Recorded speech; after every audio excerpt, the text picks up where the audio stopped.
Home, you idle creatures, get you home. Is this a holiday? What, know you not, being mechanical? You ought not walk upon a laboring day without the sign of your profession. Speak, what trade art thou? Why, sir, a carpenter. Where is thy leather apron and thy rule? What dost thou with thy best apparel on? Truly, sir, in respect of a fine workman, I am but, as you would say, a cobbler. But what trade art thou? Answer me directly. A trade, sir, that I hope I may use with a safe conscience, which is indeed, sir, a mender of bad souls. But what trade, thou knave, thou naughty knave, what trade? Nay, I beseech you, sir, be not out with me. Yet, if you be out, sir, I could mend you. What meanest thou by that? Mend me, thou saucy fellow. Why, sir, cobble you. Thou art a cobbler, art thou? Truly, sir, all that I live by is with thee all. I meddle with no tradesmen's matters nor men's matters. But withal, I am indeed, sir, a surgeon to old shoes. When they are in great danger, I recover them, as proper men as ever trod upon neat's leather have gone upon my handiwork. Well, wherefore art not in thy shop today? Why dost thou lead these women about the streets? Truly, sir, to wear out their shoes, to get myself into more work. But indeed, sir, we make holiday to see Caesar and rejoice in his triumph. Wherefore rejoice? What conquest brings he home? What tributaries follow him to Rome, to grace in captive bonds his chariot wheels? You blocks, you stones, you worse than senseless things. Oh, you hard hearts, you cruel men of Rome, knew you not Pompey? Many a time and oft have you climbed up to walls and battlements, to towers and windows, yea, to chimney tops, your infants in your arms, and there have sat the livelong day in patient expectation to see great Pompey pass through the streets of Rome. And when you saw his chariot but appear, have you not made a universal shout that Tiber trembled underneath her banks to hear the replication of your sounds made in her concave shores? And do you now put on your best attire? And do you now call it a holiday? And do you now strew flowers in his way that triumphs over Pompey's blood? Be gone! Run to your houses, fall upon your knees. Pray to the gods to intermit this plague, which needs must light on this ingratitude. Go, go, good countrymen, and for this fall assemble all the poor men of your sort, draw them to Tiber banks, and weep your tears into the channel, to the lowest shore doth kiss smoke's exalted streams of all. See whether their basest metal be not moved. They vanish tongue-tied in their guiltiness. Go you down that way to the Capitol. This way will I disrobe the images if you do find them decked with ceremonies. May we do so? You know this is the feast of Lupercal. It is no matter. Let no images be hung with Caesar's trophies, all about, and drive away the vulgar from the streets. So do you too, will you perceive them thick. These growing feathers plucked from Caesar's wings will make him fly an ordinary pitch, who else would soar above the views of men, leaving us all in servile truthfulness.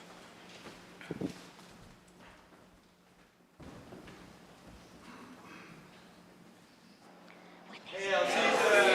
Hail Caesar! Sit on, and leave no ceremony out. Caesar! Ha! Who calls? Bid every noise be still. Peace, yet again. Who is it in the press that calls on me? I hear a tongue, shriller than all the music, cry, Caesar! Speak, Caesar is turned to hear. Beware the Ides of March! What man is that?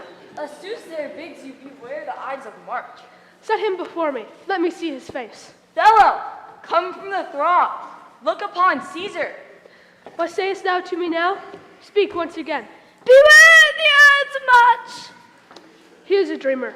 Let us leave him. Pass.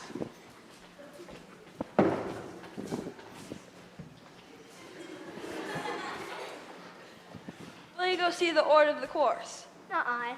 I pray you, Brutus, too. I'm not gamesome. I do lack that quick spirit that is in Antony. You bear too stubborn and too strange a hand over your friend that loves you. Tell me, Brutus, can you see your face? No, Cassius, for the eye sees not itself. It is very much lamented, Brutus, that you have no such mirrors as will turn your hidden worthiness into your eye, that you might see your shadow. To what dangers would you lead me, Cassius, that you would have me seek into myself which is not in me? Therefore, good Brutus, be prepared to hear. And since you know you cannot see yourself so well as by reflection, I, your glass, will modestly discover to yourself that of yourself which you yet know not of. What means this shouting? I do fear the people choose Caesar for their king. I. Do you fear it? Then must I think you would not have it so. I would not, Cassius. Yet I love him well. But what is it that you hold me here so long? What is it that you impart to me? Well, honor is the subject of my story. I was born free as Caesar. So were you. We both have fed as well, and we can both endure the winter's cold as well as he. But he is now a god, and Cassius is a wretched creature and must bend his body if Caesar but carelessly nod on him. Another general shouting. I do believe these applauses are for some new honor that are heaped on Caesar. Why, man, he doth bestride the narrow world like a colossus, and we petty men walk under his huge legs and peep about to find ourselves dishonorable graves. Men, at some time, are masters of their fates. The fault, dear Brutus, is not in our stars, but in ourselves, that we are underlings. Brutus and Caesar. What should be in that Caesar? Why should his name be sounded more than yours? Write them together. Yours is as fair a name. Sound them. It doth become the mouth as well. Weigh them. Yours is as heavy. Conjure with them. Brutus will start a spirit as soon as Caesar. Now, in the name of all the gods at once, upon what meat doth this our Caesar feed that he is grown so great? Age, thou art shamed. Is it Rome indeed and room enough when there's in it but one only man? What you have said, I will consider, and what you had to say, I will, with patience here. I'm glad that my weak words have struck but thus much show of fire from Brutus. The games are done, and Caesar is returning. As they pass by, pluck Casca by the sleeve, and he will, after his sour fashion, tell us what has preceded worthy note today. I will do so. Casca will tell us what the manner is. Antonius, Caesar. let me have men about me that are fat, sleek-headed men, and such as sleep o' nights. Yond Cassius has such a lean and hungry look. He thinks too much. Such men are dangerous. Fear him not, Caesar. He is not dangerous. He's a noble Roman and well given. Would he were fatter, but I fear him not.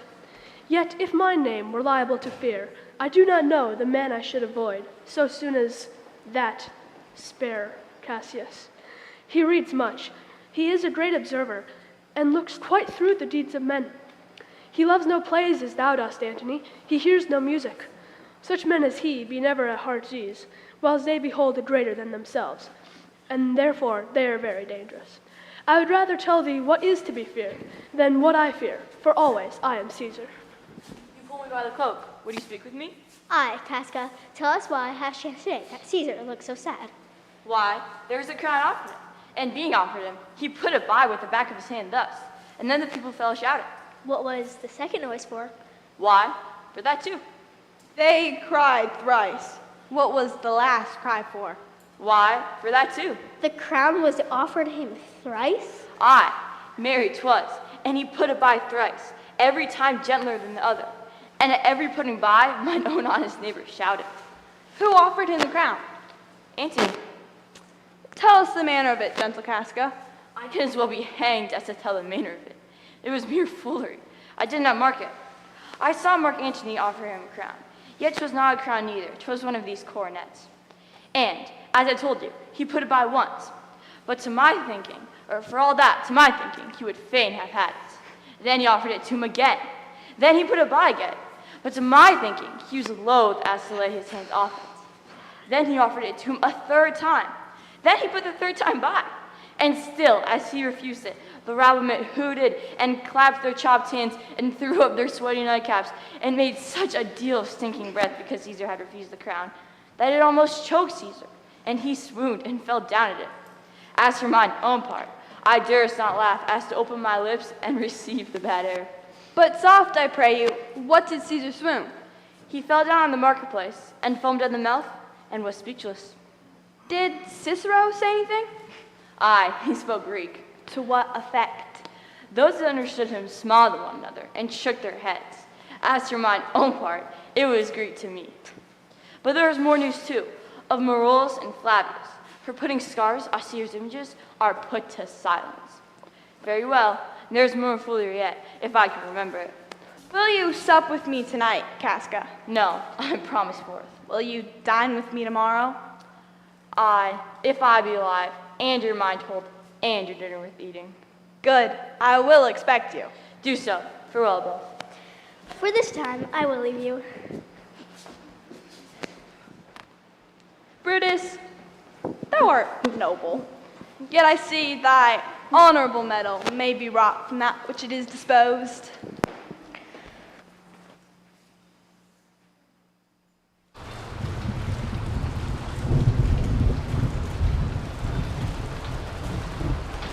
I have seen tempests when the scolding winds have rived the knotty oaks, and I have seen the ambitious ocean swell and rage and foam to be exalted with the threatening clouds. But never till tonight, not till now, did I go through a tempest-chopping fire. Men all on fire walk up and down the streets, and the bird of night, even at noonday, did sit upon the marketplace, hooting and shrieking. When these prodigies do so conjointly meet, let men not say, these are their reasons. They are natural. For I believe they are pretentious things which unto the climate do they point upon.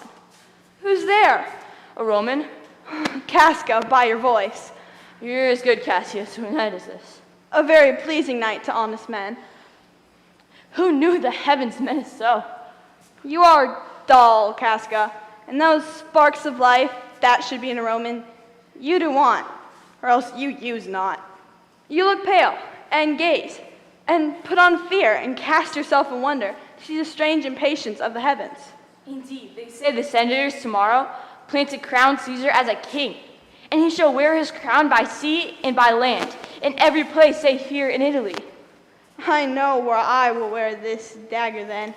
Cassius from bondage will deliver Cassius. So can I, and every bondman in his own hand bears the power to cancel his captivity. Why should Caesar be a tyrant then? Now know you, Casca, I have moved already some certain noble-minded Romans to undergo with me an enterprise of honorable, dangerous consequence. And I know by this they stay for me in Pompey's porch. Stand close a while, for here goes one in haste. 'Tis Cinna. He is a friend. I do know him by his gait. Where haste you so, Cinna? To find out you. Who's that? This is Casca, one incorporate to our attempts. Tell me, good Cinna, am I not stayed for? I'm glad on it. What a fearful night this is. There's 2 or 3 of us that have seen strange sights. Tell me, am I not stayed for? Yes, you are. Oh, Cassius, if you could but win the noble Brutus to our party. Be you content. Take these papers, and look you lay them in the praetor's chair, where he may but find them. I will, and bestow these papers as you bade me. Come, Casca. You and I will yet ere day see Brutus at his house. 3 parts of him is ours already, and the man entire upon the next encounter yields him ours.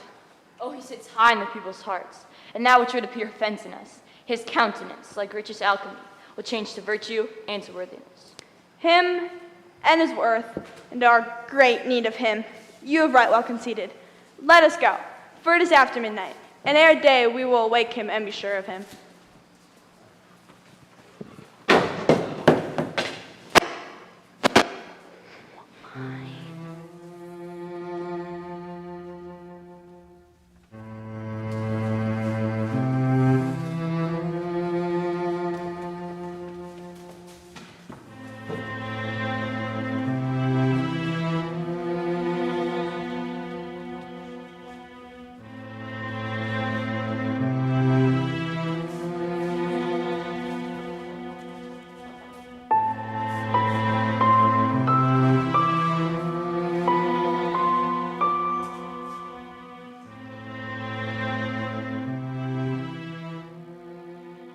What, Lucius? Ho, I cannot, by the progress of the stars, give guess how near today. Lucius, I say, I would it were my fault to sleep so soundly. When, Lucius, when? Awake, I say. Called you, my lord? Get me a taper in my study, and when it is lighted, come and call me here. I will, my lord. It must be by his death, and for my part, I know no personal cause that spurneth him. But for the general, he would be crowned. How that might change his nature, there's the question. It were the bright day that bring forth the adder, and that craves the weary walking. Then we think him as a serpent's egg. Then, I grant, would hatch as his kind, grow mischievous, and kill him in the shell. The taper burneth in your closet, sir. Searching the window for a flint, I found this paper, thus sealed up. And I'm sure it did not lie there when I went to bed. Get you to bed again. Is not tomorrow, boy, the Ides of March? I know not, sir. Look in the calendar and bring me word. I will, sir. The exaltations whizzing in the air give so much light I may read by them. Brutus, thou sleepest, awake and see thyself. Shall Rome, etc., speak, strike, redress? Such indications have been often dropped where I had took them up. Speak, strike, redress. Am I entreated to speak and strike? O Rome, I make thee a promise. If the redress will fall, thou receivest thy full protection on the hand of Brutus. Sir, March has wasted 15 days. 'Tis good. Go to the gate. Someone knocks. Since Cassius first did wet me against Caesar, I have not slept. Sir, 'tis your brother Cassius at the door, who doth desire to see you. Is he alone? No, sir, there are more with him. Do you know them? No, sir, their hats are plucked about their ears, and half their faces buried in their cloaks, so that by no means I may discover them by any mark of favor. Let him enter. They are the faction. O conspiracy, hide thy smiles and affability. I think we are too bold upon your rest. Good morrow, Brutus. Do we trouble you? I have been up this hour, awake all night. Do I know these men that come along with you? Aye, every man of them. And no man here but honors you. And everyone doth wish you had that opinion of yourself which every noble Roman bears of you. This is Decius Brutus. He is welcome hither. This Casca. He is welcome too. This Cinna. They are all welcome. But watchful cares do interpose betwixt your eyes and nights. Shall I entreat word? Here lies the east. Doth not the day break here? No. Oh, pardon, sir, it doth, and yon grey lines that fret the clouds and messengers of day. You shall confess you are both deceived. For here, as I point my sword, the sun arises. Some 2 months hence, up high towards the north, he first presents his fire, and in the high east stands, as the capital, directly here. Give me your hands all over, one by one. And let us swear our resolution. No, not an oath. What other oath than honesty to honesty engage that we will be or we will fall for? But what of Cicero? Shall we sound him? I think he will stand very strong with us. Let us not leave him out. Yes, let us have him, for his silver hairs will purchase us a good opinion, to buy men's voices and to commend our deeds. It shall be said his judgment ruled our hands, and our youths and wildness shall know what appear, but all be buried in his gravity. Do not think of him. Let us not break with him, for he will never follow anything the other men begin. Then leave him out. Indeed, he's not fit. Shall no man else be touched but only Caesar?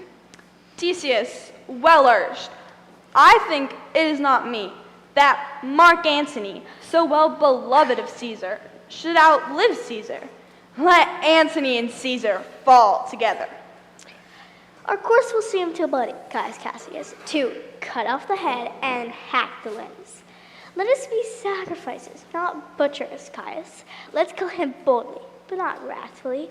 Let's carve him as a dish, fit for gods, not hew him as a carcass, fit for hounds. And for Mark Antony, think not of him, for if he loves, he can do no more with Caesar's arm than when Caesar's head is off. But yet I fear him for the engrafted love he bears to Caesar. Alas, good Cassius, do not think of him, for if he loves Caesar, all he can do is die for Caesar, and that much he should. For for he is given to wildness, sports, and much company. There is no fear in him. Let him not die, for he will live and laugh at this hereafter. Peace, count the clock.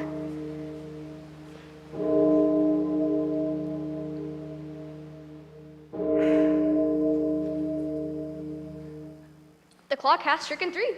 'Tis time to part. It is doubtful yet whether Caesar will come today or no, for he has grown superstitious of late, and that it may be these apparent prodigies may hold him from the capital today. Never fear that. If he be so resolved, I can oversway him. For he loves to hear that unicorns may be betrayed with trees, bears with glasses, elephants with holes, lions with toils, and men with flatters. And when I tell him he hates flatterers, he says he does, being then most flattered. Let me work. I will give his humor the true bent, and I will bring him to the capital. Nay, we will, and all of us will be there to fetch him. By the 8th hour, is that uttermost? Be that the uttermost, and fail not then. The morning comes upon us. We'll leave you, Brutus, and friends. Disperse yourselves, but all remember what you have said today, and show yourselves true Romans. Good gentlemen, look freshly and merrily. Let not our looks put on our purposes, but bear it, as the Roman actors do, with untired spirits and formal conscience. And so, good morrow to every one of you.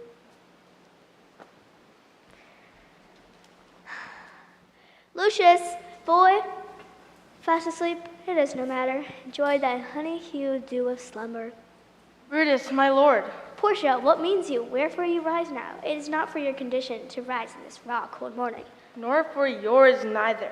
You've urgently, Brutus, stole from my bed, and yesternight at supper you suddenly arose and walked about, musing and sighing with your arms across. And when I asked you what the matter was, you stared upon me with ungentle looks. I urged you further, then you scratched your head and too impatiently stamped with your foot. Yet I insisted, yet you answered not, but with an angry wafture of your hand, gave sign for me to leave you. So I did, fearing to strengthen that impatience which seemed too much enkindled, and withal, hoping it was but an effect of humor, which sometime hath its hour with every man. It will neither let you eat, nor talk, nor sleep. And could it work so much upon your shape, as it hath prevailed much upon your condition, I should not know you, Brutus. Dear my lord, make me acquainted with your cause of grief. I am not well in health, and that is all. Brutus is wise, and were he not in health, he would embrace the means to come by it. And that we should. Good Portia, go to bed. Is Brutus sick? And will he steal out of it? And is it physical to walk unbraced and suck up the humors of the dank morning? What? Is Brutus sick?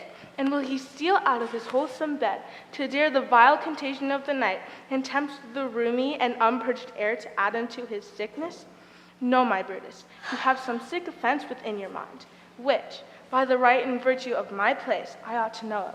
And upon my knees I charm you, by my once commended beauty, by all the vows of love, and that great vow which did incorporate and make us one, that you unfold to me, yourself, your half, why you are heavy, and what men tonight have had to resort to you.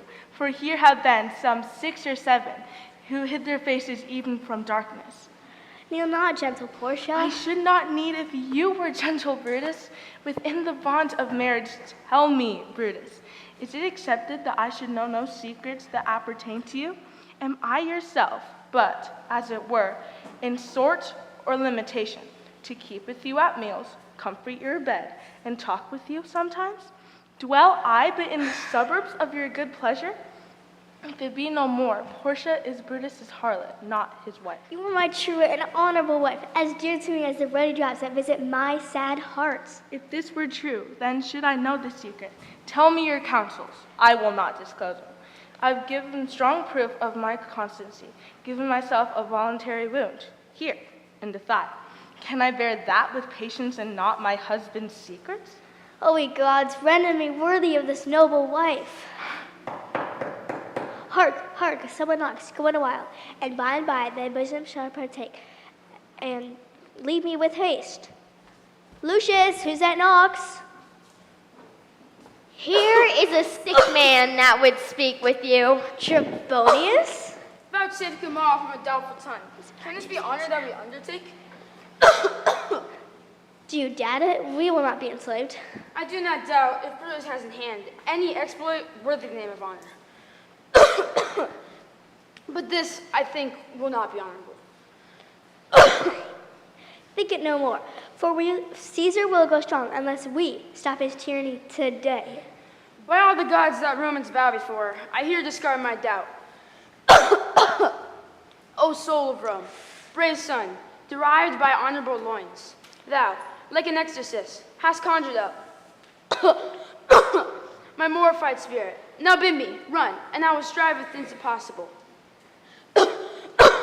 Yea, get the better of them. What's to do? A piece of work that will make sick men whole, But are not some whole that we must make sick? that we must also. Sit on your foot, and with a heart stew fired, I follow you. Follow to me. do I know what not, but it subsisteth that Brutus leads me forth. Follow me then.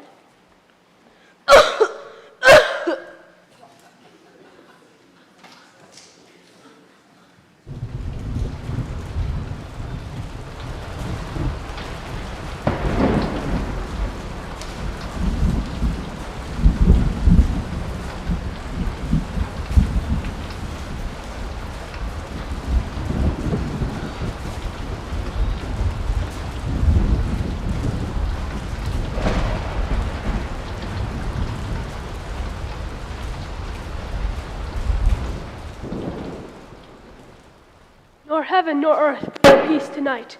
Thrice hath Calpurnia cried out in her sleep, Help! Ho! They murder Caesar! I bid the priests do present sacrifice, and bring me their opinions of success. What means you, Caesar? Think you walk forth? You shall not stir out of your house today. Caesar shall forth. The things that threaten me ne'er looked but on my back. When they shall see the face of Caesar, they are vanished. Caesar, I never stood on ceremonies, yet now they fright me. There's one within, besides the things that we have heard and seen, recounts most horrid sights seen by the watch. A lioness hath whelped in the streets, and graves have yawned and yielded up their dead. Fierce, fiery warriors fought upon the clouds, in ranks and squadrons, and in ripe forms of war, which drizzled blood upon the Capitol. The noise of battle hurtled through the air. Horses did neigh, and dying men did groan, and ghosts did shriek and squeal about the streets. O Caesar, these things are beyond all use, and I do fear them. What can be avoided, whose end is purposed by the mighty gods? Yet Caesar shall go forth, for these predictions are to the world in general, as to Caesar. When beggars die, there are no comets seen. The heavens themselves blaze forth the death of princes. Cowards die many times before their deaths. The valiant ne'er taste of death but the once. Of all the wonders that I have heard, it seems to me most strange that men should fear, seeing that death, the necessary end, will come when it will come. What say the augurers? They would not have you go forth today, plucking the entrails of an offering forth. They could not find a heart within the beast. The gods do this in shame of cowardice. Caesar should be a beast without a heart if he should stay at home today for fear. Alas, my lord, your wisdom is consumed in confidence. Do not go forth today. Call it my fear that keeps you in the house, and not your own. We shall send Mark Antony to the Senate house, and he shall say you are not well today. Let me, upon my knee, prevail this. Mark Antony shall say, I am not well, and for thy humor I will stay at home. Here's Decius Brutus. He will tell them so. Caesar, all hail. Good morrow, worthy Caesar. I come to bring you to the Senate house. And you are come in very happy time to bear my greeting to the senators and tell them that I will not come today. Say he is sick. Shall Caesar send a lie? Have I in conquest stretched mine arms so far to be afraid to tell graybeards the truth? Decius, go tell them Caesar will not come. Most mighty Caesar, let me know some cause, lest I be laughed at when I tell them so. The cause is in my will. I shall not come. That will be enough to satisfy the Senate.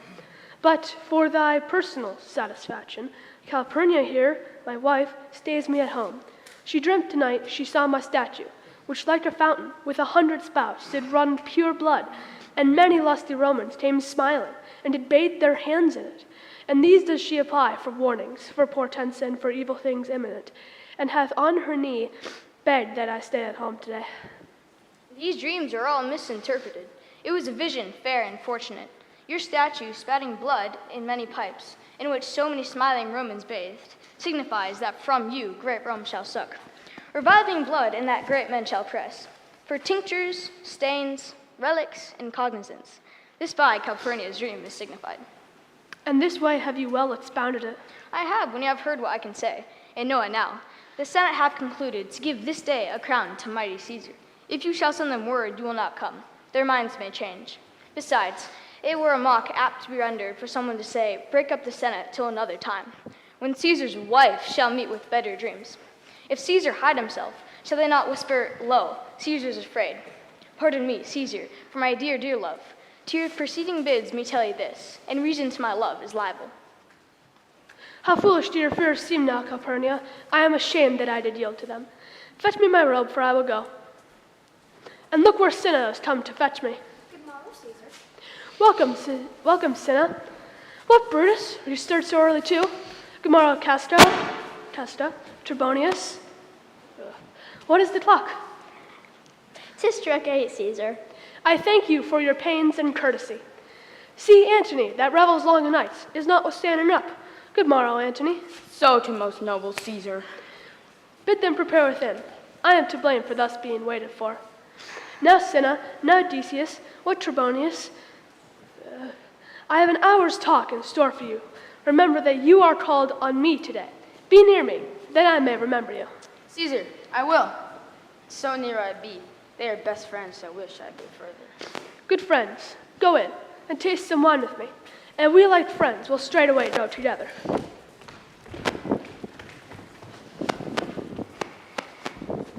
The is not safe. O Caesar.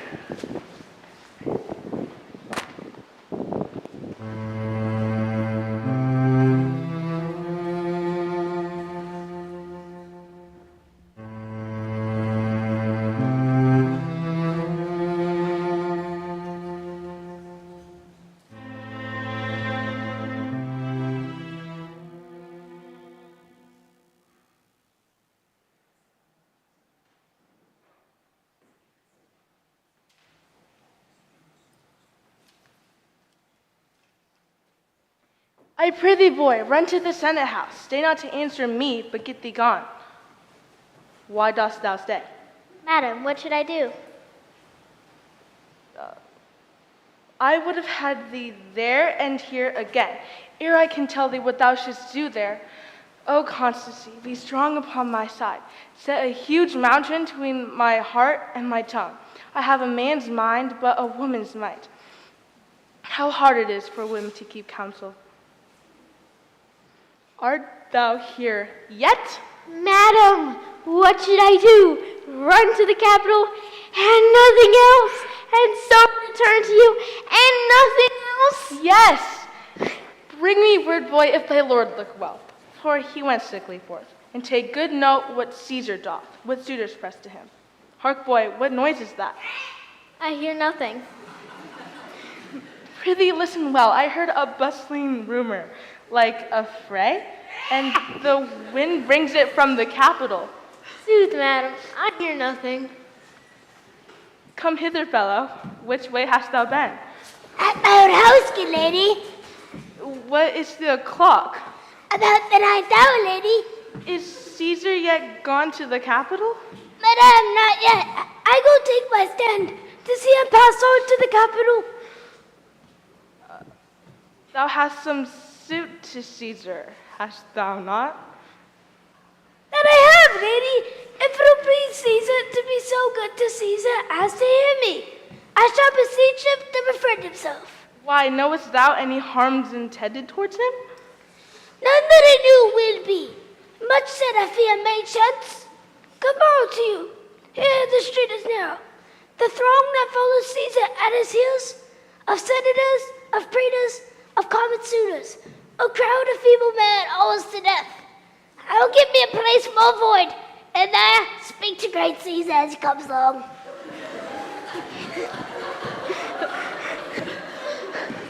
I must go in. Ay me, how weak to think the heart of a woman is. O Brutus, the heavens speed thee in thine enterprise. Sure, the boy heard me. Brutus hath a suit that Caesar will not grant. Oh, I grow faint. Run, Lucius, and commend me to my lord. Say I am merry. Come to me again, and bring me word what he doth say to thee.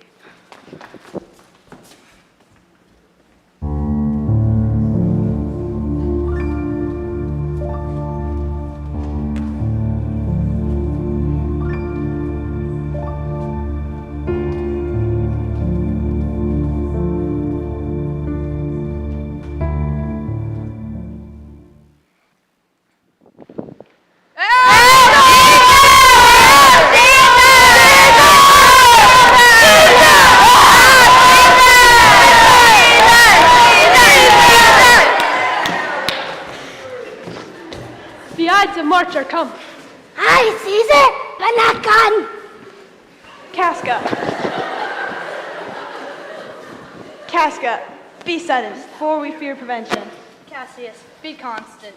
Trebonius knows his time, for look you, Brutus, he draws Mark Antony out of the way. He's addressed. Press near and second him. Casca, you are the first that rears his hand. Are we all ready? What is now amiss that Caesar and his Senate must redress? Most high, most mighty, and most puissant Caesar, Cinna throws before thy seat a humble I heart. must prevent thee, Cinna. Thy brother by decree is banished. If thou dost bend and pray and fawn for him, I spurn thee like a cur out of my way. No, Caesar doth not wrong, nor without cause will he be satisfied. Is there no voice more worthy than my own to sound more sweetly in great Caesar's ear for the repealing of my banished brother? I kiss thy hand, but not in flattery, Caesar, desiring thee, the sinner's brother, may have an immediate freedom of repeal. What, Brutus? Pardon, Caesar, Caesar, pardon. As low as thy foot doth Cassius fall to beg enfranchisement for Cinna's brother. I could be well moved, if I were as you. If I could pray to move, prayers would move me. But I am as constant as the northern star, of whose true fixed and resting quality there is of no fellow in the firmament. The skies are painted with unnumbered sparks. They are all afire, and every one doth shine. But there is one in all doth hold his place. So in the world, 'tis furnished well with men. And men are flesh and blood, and apprehensive. Yet in the number I do know but one, that unassailable holds on his rank, unshaked of motion. And that I am he. I was constant that Cinna's brother should be banished, and constant to remain to keep himself. Oh, Caesar. Hence, wilt thou lift up Olympus? Great Caesar. Doth not Brutus bootless kneel? Speak! Hands for me!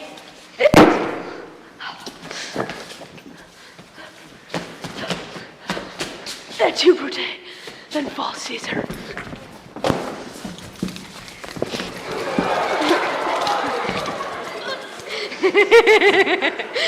Liberty, freedom, tyranny is dead. Run hence, proclaim it, cry it out the streets. Some to the common pulpit and cry out, liberty, freedom, and enfranchisement. People and senators, be not affrighted. Fly not, stand stiff, ambition's debt is paid. Go to the pulpit, Brutus. And Cassius too. We'll do so, and let no man abide this deed, but we the doers. Where's Antony? Fled to his house amazed. Men, wives, and children stare, cry out and run as if it were doomsday. Fates we who know your pleasures, that we shall die we know. 'Tis but the time, and drawing days out, that men stand upon. Why, he that cuts off 20 years of life cuts off many years of fearing death. Grant that, and then is death the benefit. For we are Caesar's friends that have abridged his time of fearing death. Stoop, Romans, stoop, and let us bathe our hands in Caesar's blood, up to the elbows, and besmear our swords. Then walk we forth, even to the marketplace, and waving our red weapons o'er our heads, let's all cry peace, freedom, and liberty. Stoop then, and wash. How many ages hence shall this our lofty scene be acted over in states unborn and accents yet unknown? What shall we forth? Aye, every man away. Brutus shall lead, and we will grace his heels with the most best and boldest hearts of Rome. But here comes Antony. Welcome, Mark Antony. Almighty Caesar, lie so low? Are all thy conquests, glories, triumphs, spoils shrunk to this little measure? Fare thee well.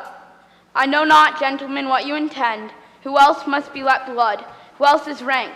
If I myself see no hour so fit as Caesar's death hour, nor no instrument of half that worth as those your swords made rich with the most noble blood of all this world. O Antony, beg not your death of us, though now we may appear bloody and cruel, as by our hands in this our present act, you see we do. Yet see you but our hands, and this the bleeding business they have done. Our hearts you see not, they are pitiful, and pity to the general wrong of Rome hath done this deed on Caesar. For your part, your words will be as strong as any man in the exposing of new dignities. I doubt not of your wisdom.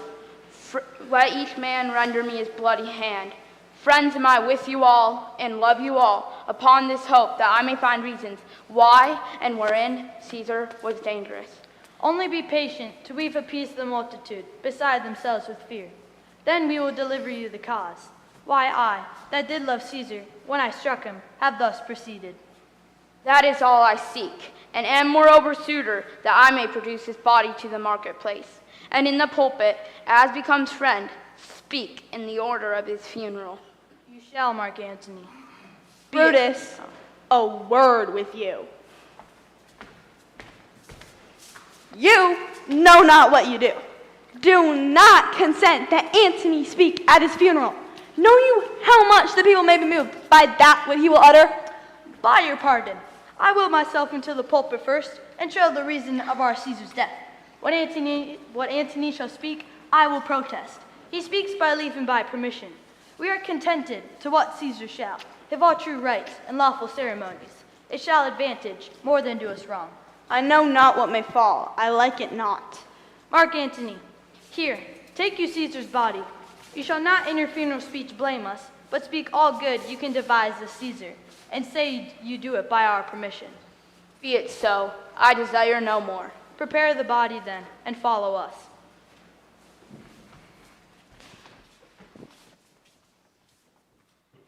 Oh, pardon me, thou bleeding piece of earth, that I am meek and gentle with these butchers. What? Thou art the ruins of the most noble man that ever lived in this tide of time. Woe to the hand that shed this costly blood.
Let us be satisfied. Then follow me, and give me audience, friends.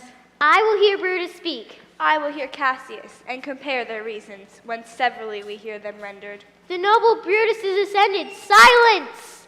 Be patient to the last, Romans, countrymen, and lovers.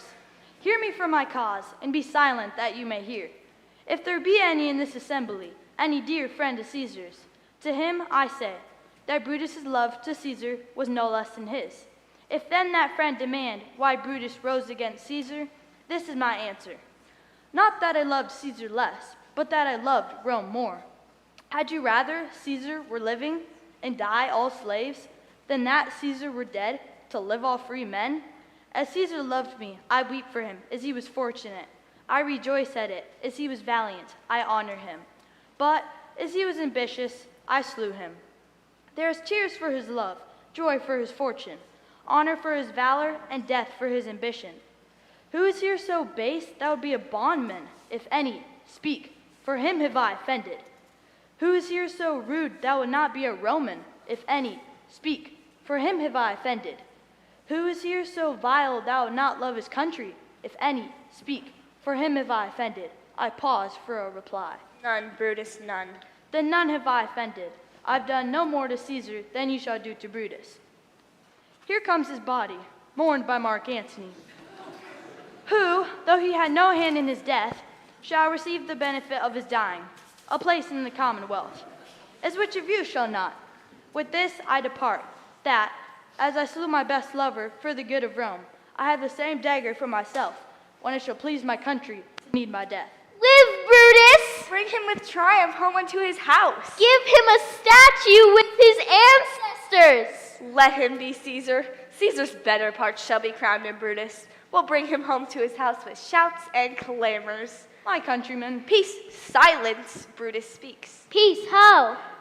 good countrymen, let me depart alone, and for my sake, stay here with Antony. Do grace to Caesar's corpse, and grace his speech, tending to Caesar's glories, which Mark Antony, by our permission, is allowed to make. I do entreat you, not a man depart, save I alone, until Antony have spoke. Stay, ho, and let us hear Mark Antony. Let him go up into the public chair. Noble Antony, go up. For Brutus' sake I am beholding you. What does he say of Brutus? He says, for Brutus' sake, he finds himself beholding to us all. 'Twere best he speak no harm of Brutus here. This Caesar was a tyrant. Nay, that's certain. We are all blessed that Rome is rid of him. Peace. Let us hear what Antony can say. Peace, ho. Friends, Romans, countrymen, lend me your ears. I come to bury Caesar, not to praise him. The evil men do live after them. The good is oft interred with their bones. So let it be with Caesar. The noble Brutus hath told you he was ambitious, and, if it were so, it was a grievous fault, and grievously has Caesar answered it. Here, under leave of Brutus and the rest, for Brutus is an honorable man. Woohoo! So are they all honorable men. Come out to speak in Caesar's funeral. He was my friend, faithful and just to me. But Brutus says he was ambitious, and Brutus is an honorable man. He hath brought many captives home to Rome, whose ransoms did the general coffers fill. Did this in Caesar seem ambitious? Not at all. When the poor hath cried, Caesar hath wept. Ambition should be made of sterner stuff. Yet Brutus says he was ambitious, and Brutus is an honorable man.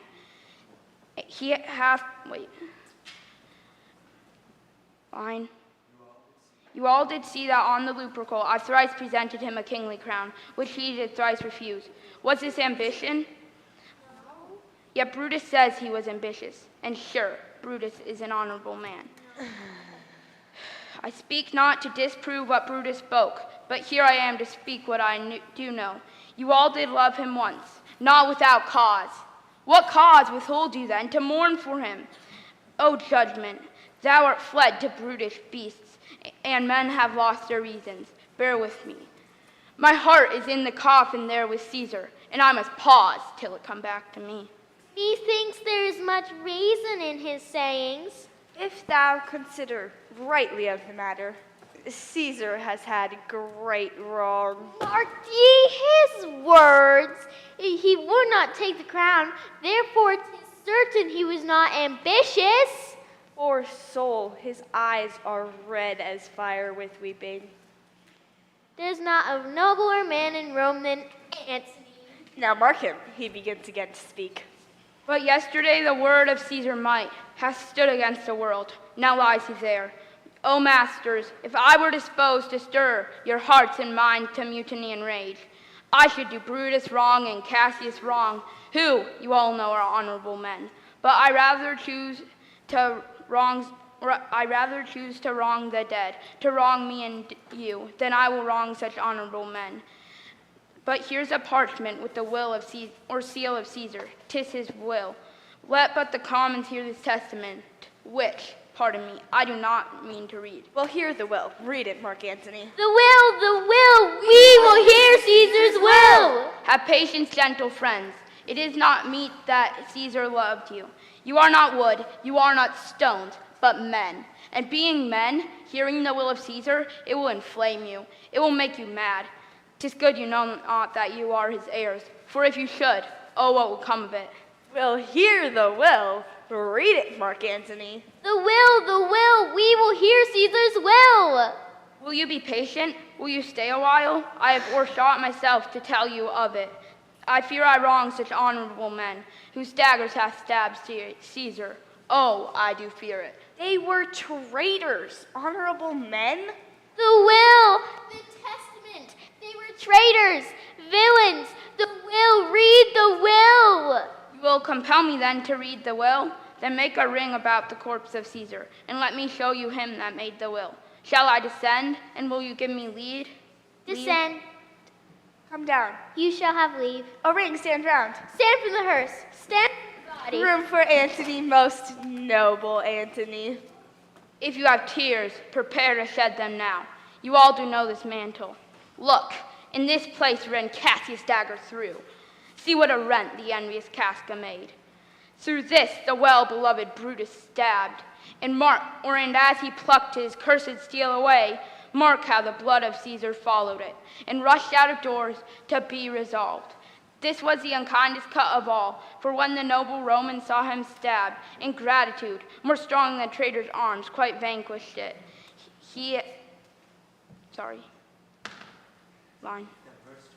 That burst his mighty heart. Oh, what a fall there was, my countrymen. Then I and you and all was fell down, whilst bloody treason flourished over us. Now you weep, and I perceive you feel the dint of pity. These are gracious drops, and kind souls, what weep you when you but behold our Caesar's vesture wounded? Here is himself, marred as you see with traitors. Oh, piteous spectacle! Oh, noble Caesar! Oh, traitors, villains! we will be revenged. Revenge, about, seek, burn, kill. Burn, kill, let not a traitor live. Good friends, sweet friends, let me not stir you up to such a sudden flood of mutiny. They that have done this deed are honorable. What private griefs they have, alas, I know not that made them do it. And will, no doubt, with reasons answer you. I come not, friends, to seal away your hearts, for I am no orator as Brutus is, but as you know me all, a plain, blunt man, that love my friend, and that they know full well, for I have neither wit, nor words, nor worth, action, nor utterance, nor the power of speech, to stir men's blood. I only speak right on. I tell you that which you yourselves do know, and bid them speak for me. But were I Brutus and Brutus Antony, there were an Antony would ruffle up your spirits and put a tongue in every wound of Caesar that should stir the stones of Rome to rise in mutiny. We'll mutiny. We'll burn the house of Brutus. Away then, come, seek the conspirators. My friends, you have forgot the will I told you of. Most true. Let's stay and hear the will.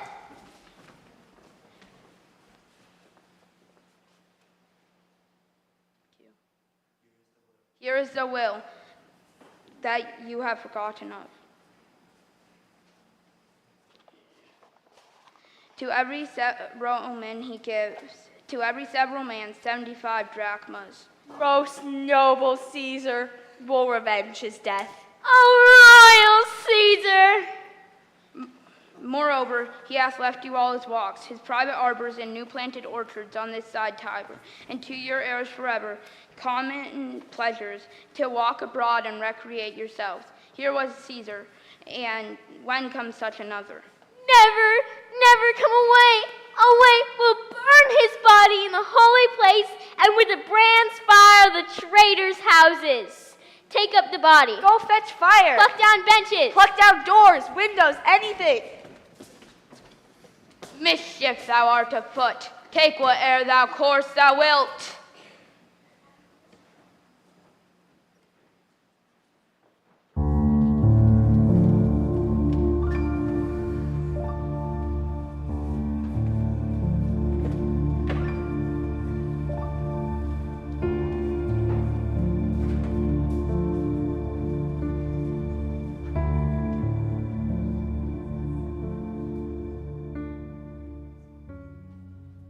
dreamt tonight that I did feast with Caesar, and that things unluckily charged my fantasy. I have no will of wandering forth of doors, yet something leads me forth.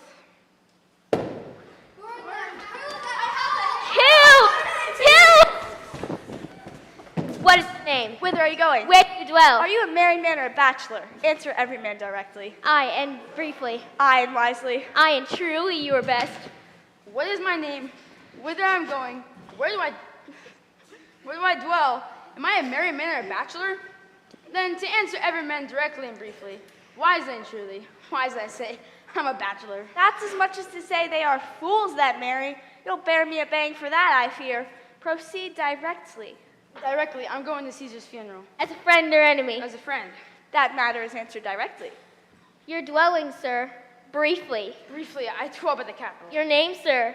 Truly. Truly, my name is Cinna. Tear him to pieces! He's a conspirator! I'm seeing the poet! I'm seeing the poet! Tear him for his bad verses! Tear him for his bad verses! I'm not seeing the It conspirator! is no matter. His name's Sinner. Pluck but his name out of his heart and turn him going. Help me! Tear him! Let me tear him! Mommy! Mommy! Bring me! We'll burn St. Hyde all their houses! Mother! I finally found you!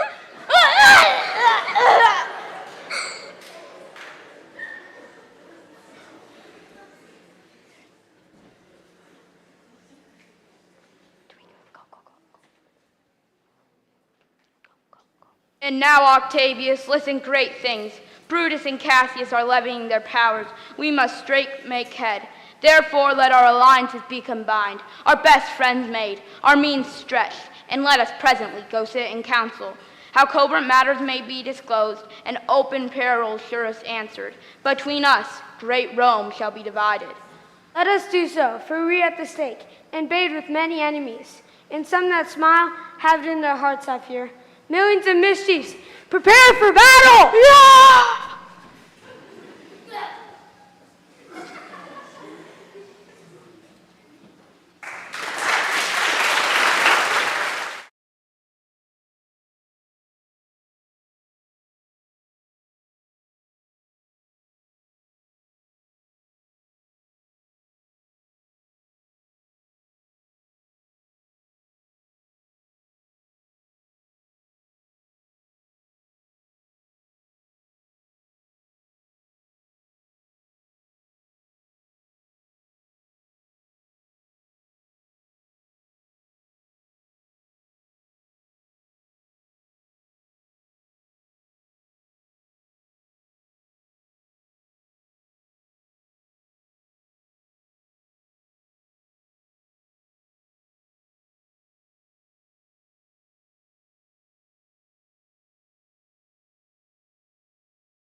the word ho and stand.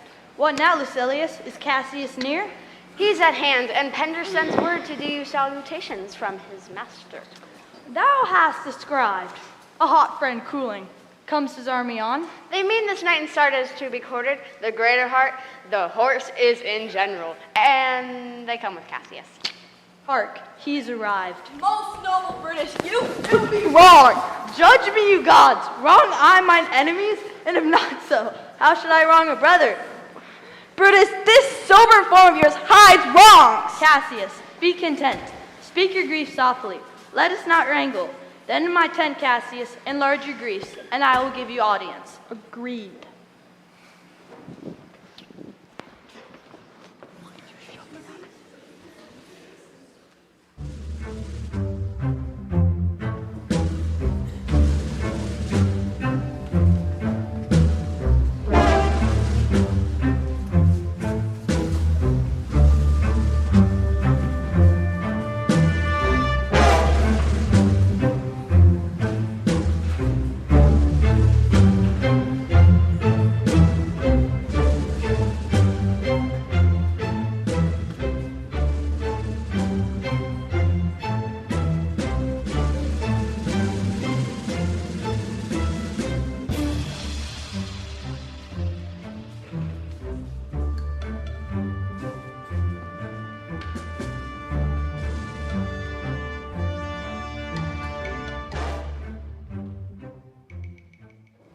That you have wronged me doth appear in this. You have noted and condemned Lucius Pella for taking bribes here of the Sardians, wherein my letters bring on his side because I knew the man were slighted off. You wronged yourself to write in such a case. In such a time as this, is it not meet that every nice offense should bear his comment? Let me tell you, Cassius, you yourself are much condemned to have an itching palm, to sell and mart your offices for gold to undeservers. I, an itching palm, know you that you are Brutus that speak this, or else this speech were your last. Remember March, the Ides of March, remember. Did not great Julius bleed for justice's sake?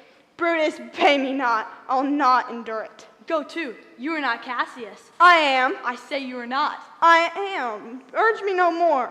Tempt me no further. Away, slight man. Is it possible? Hear me, for I will speak. There is no terror, Cassius, in your threats. For I am armed so strong in honesty that they pass by me is the idle wind, which I respect not. I did send to you for certain sums of gold, which you denied me. I sent for gold to pay my allegiance, which you denied me.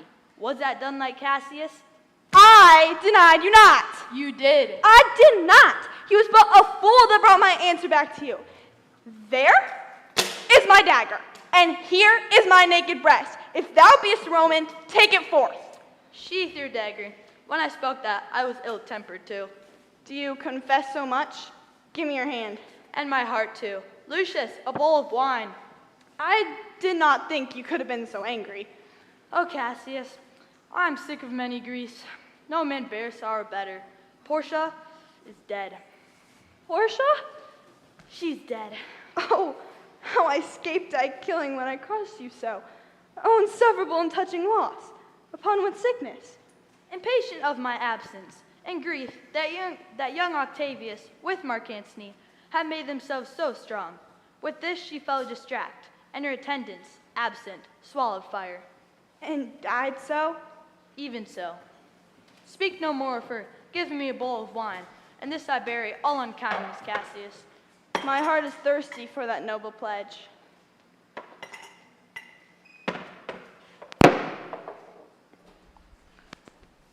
Come in, Titinius.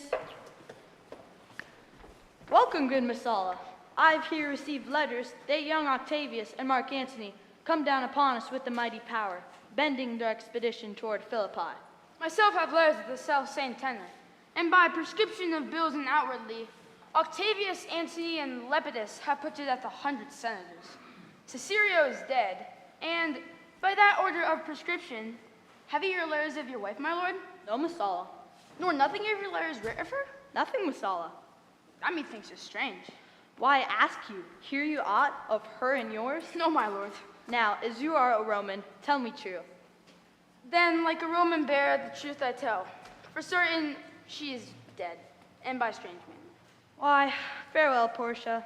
We must die, Messala. With meditating that she must die once, I have the patience to endure it now. Even so, great men, great losses should endure. I have as much of this in art as you, but yet my nature could not bear it so.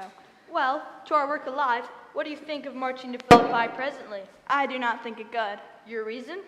'Tis better that the enemy seek us.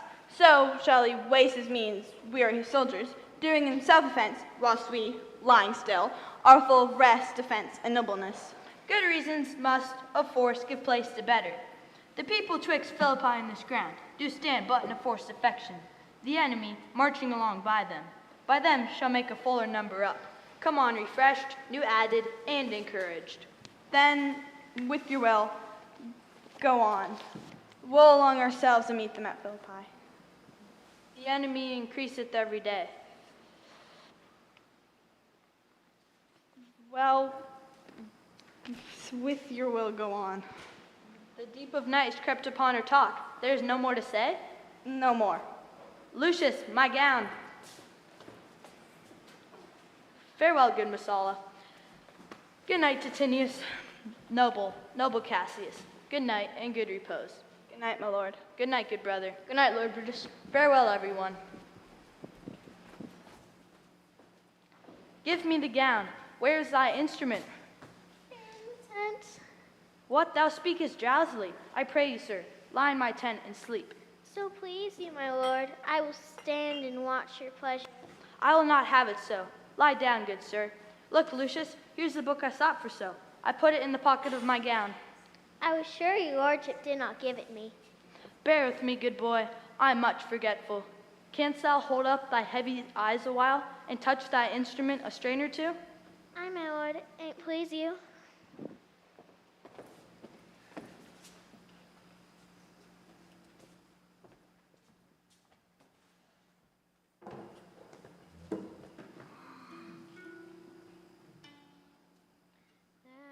Once was a man who stabbed his lord, but then had nowhere to go. Oh, he found himself and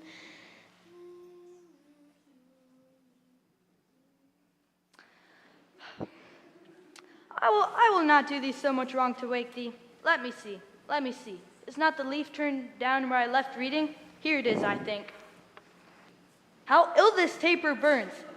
Ha! Who comes here? Speak to me what thou art. Thy evil spirit, Brutus, Why comest thou? to tell thee that thou shalt see me at Philippi. Well, then I shall see thee again. Aye, at Philippi. Well, then I will see thee at Philippi then.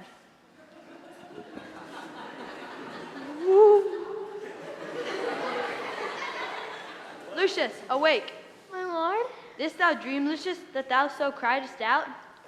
my lord, I didst not know that I cried out. That thou didst. Didst thou see anything? No, my lord. Saw you anything? No, my lord, I saw nothing. It is not yet near day. Come, go with me.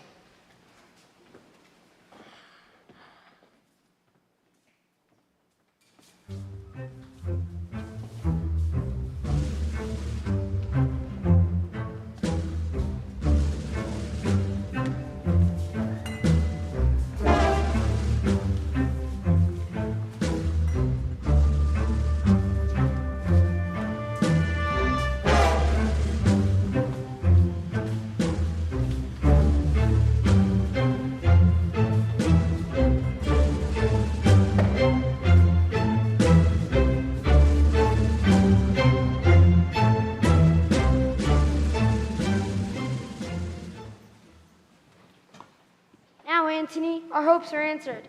You said the enemy would not come down, but keep the hills in the upper regions. It proves not so. Their battles are at hand. They mean to warn us at Philippi here. Answer them before we do demand of them. Tut, I am in their bosoms, and I know wherefore they do it.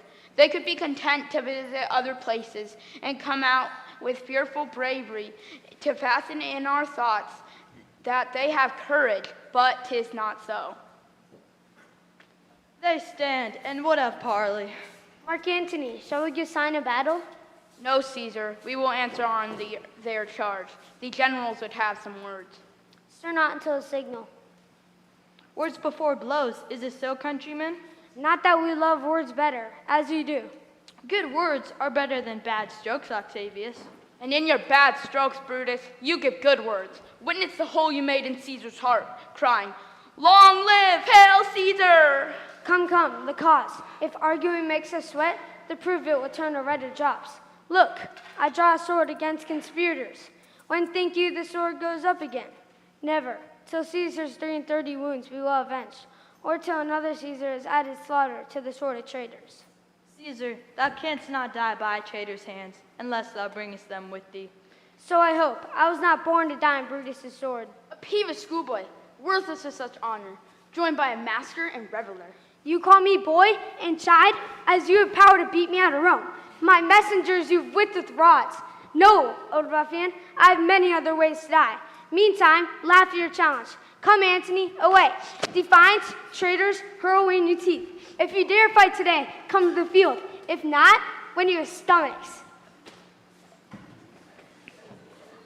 Brutus, let us reason with the worst that may befall. If we do lose this battle, then is this the last time we shall speak together? What then are you determined to do? Are you content to be led in triumph through the streets of Rome? No, Cassius, no. Think not, thou noble Roman, that ever Brutus would go bound to Rome. He bears too great a mind, and this same day must end that work that Ides a march begun. And whether we shall meet again, I know not. Therefore, our everlasting farewell take, forever and forever. Farewell, Cassius. If we do meet again, why, we shall smile. If not, why then this parting was well made. Forever and forever farewell, Brutus. If we do win this battle, we'll smile indeed. If not, 'tis true this parting was well made. Why then, lead on, oh that a man might know the end of this day's business ere it come. But it suffices that the day will end, and then the end is known. Come, ho, away.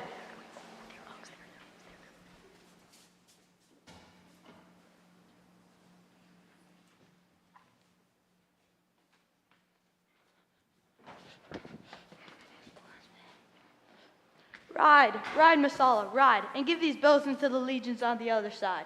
Ride, ride, Messala, let them all come down.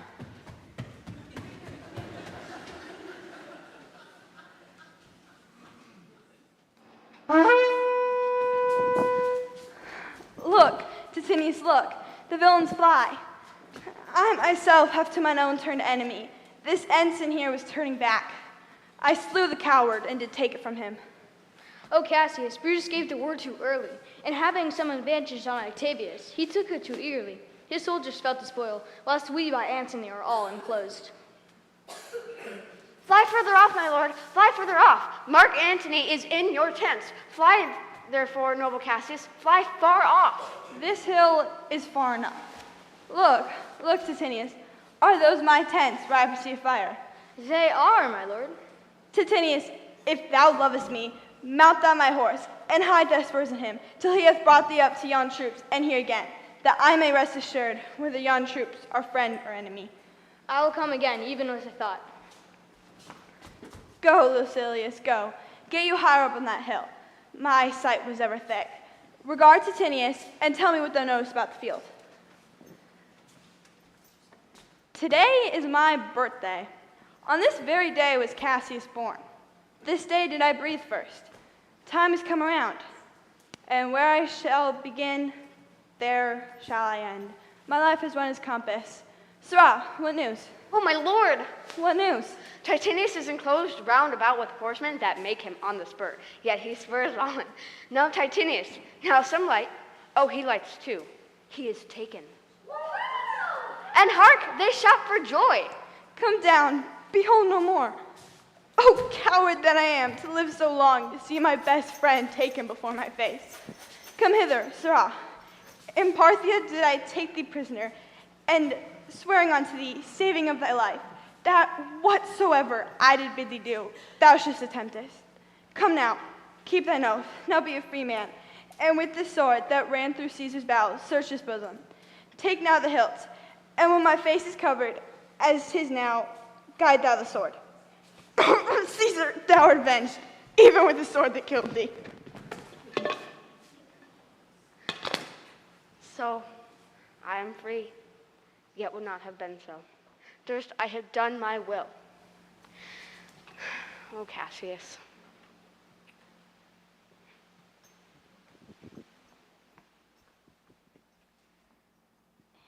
It is but change, Titinius, for Octavius is overthrown by noble Brutus's power, and Cassius' legions are by Antony. These tidings will well comfort Cassius. Where'd you leave him? All us consult with Lucius's bondman on this hill. Is not that he that lies upon the ground? He lies not like the living. Oh, my heart! Is not that he? No, this was Ceasar. But Cassius is no more. Oh, setting sun, answer thy red rays now that sink tonight. So it is red blood. Cassius' day is set.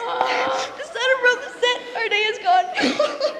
So clouds, dews, and dangers come. Our needs are done. Mistrust of my success hath done this deed. Mistrust of good success hath done this deed. O hateful error, melancholious child, why dost thou show the outthoughts of men the things that are not? What? Lucilius, where art thou? Lucilius! Think of Titinius, whilst I go to meet the noble Brutus, thrusting the support into his ear, I may say, thrusting it, for piercing steel and darts and venom, shall be as welcome to the ears of Brutus as tidings of the side. Are you Messala? And I will seek for Lucilius all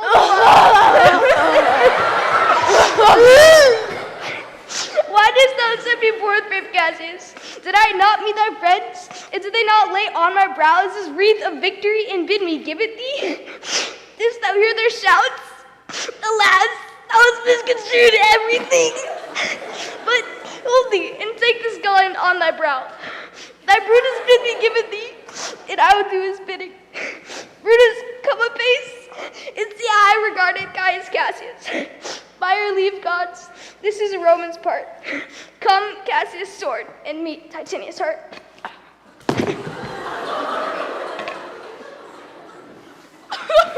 Where, Messala, doth his body lie? Lo, yonder, a Titinius mourning it. Titinius' face is up. Yes,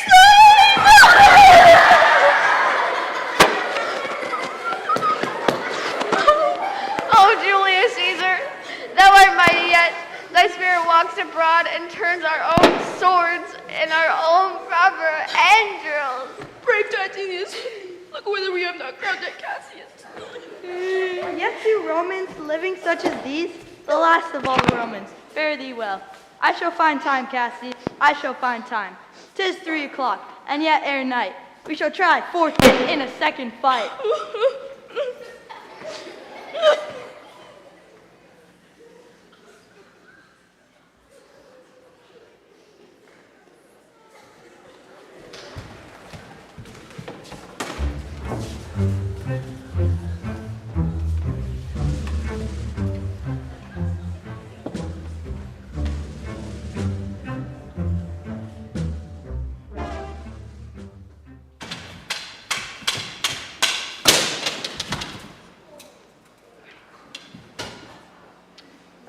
Come, poor remains of friends, rest on this rock. Statilius showed the torchlight, my lord, but he came not back. He is or taken or slain. Hark thee, Lucius. What? I, my lord, not for all the world. Peace then, no words. I'd rather kill myself. Hark thee, Messala Volumnus. Shall I do such a deed? The ghost of Caesar hath appeared to me 2 several times by night, at Sardis once, and then this last night, here in Philippi fields. I know my hour is come. Not so, my lord. Nay, I'm sure it is, Messala. It is more worthy to leap in ourselves than tarry till they push us. Messala, thou knowest that we two went to school together, even for that, our love of old. I pray thee, Messala, hold thou my sword hilt, whilst I run on it. That's not an office for a friend, my lord. Fly, my lord, fly. There's no tearing here. Hence, I will follow. I prithee, Messala, stay by thy lord. Thou art a fellow of a good respect. Hold then my sword, and turn away thy face, while I do run upon it. Wilt thou do it? Give me your hand first.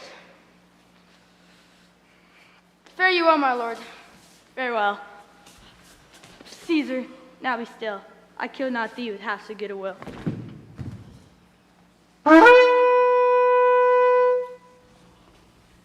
What man is that? The conquerors can make but fire of him, for Brutus only overcame himself, and no man else hath honor by his death. All serve Brutus. I will entertain them. This was the noblest Roman of them all. All the conspirators, save only he, did that they did in envy of a great Caesar.